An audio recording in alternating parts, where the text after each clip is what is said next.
La conférence débat autour du thème de la cause algérienne en Italie a été l'occasion de croiser les regards autour de différentes dimensions relatives à l'histoire du mouvement national algérien et de son aura internationale. Dahaoult Qabliya a dans sa communication présenté son dernier opus, Bossof et le Malg.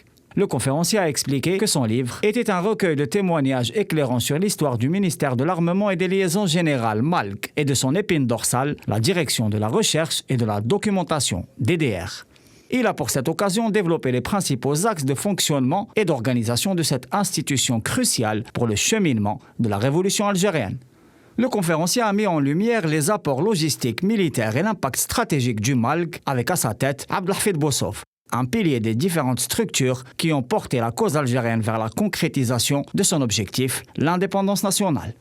Il y avait une organisation politique extérieure avec des chargés de mission, avec des porte-paroles du FLN dans toutes les capitales du monde, enfin dans les plus grandes capitales du monde.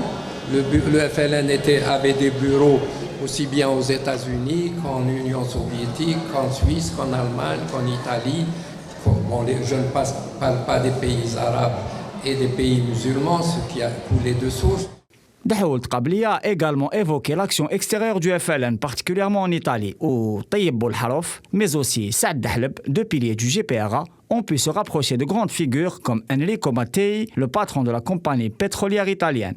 À ce propos, l'ouvrage Enrico Mattei et l'Algérie, publié par l'ambassade d'Italie, a été présenté. La conférencière a mis en exergue différents aspects de l'engagement de ce personnage à l'allure humaniste, qui a été un des soutiens les plus importants de la cause algérienne, principalement concernant le volet vital du recouvrement de la souveraineté nationale sur les richesses pétrolières.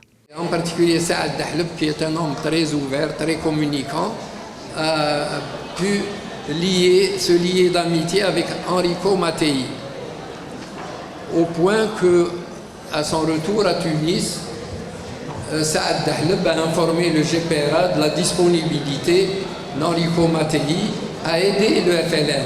Enrico Mattei avait déjà commencé de longue date à militer contre le colonialisme.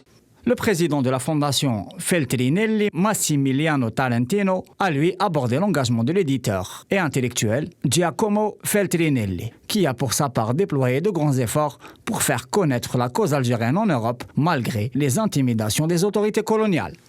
Ce bourgeois milanais, surnommé l'éditeur du FLN, a eu une contribution importante dans la propagation et la diffusion des idées développées par la révolution algérienne.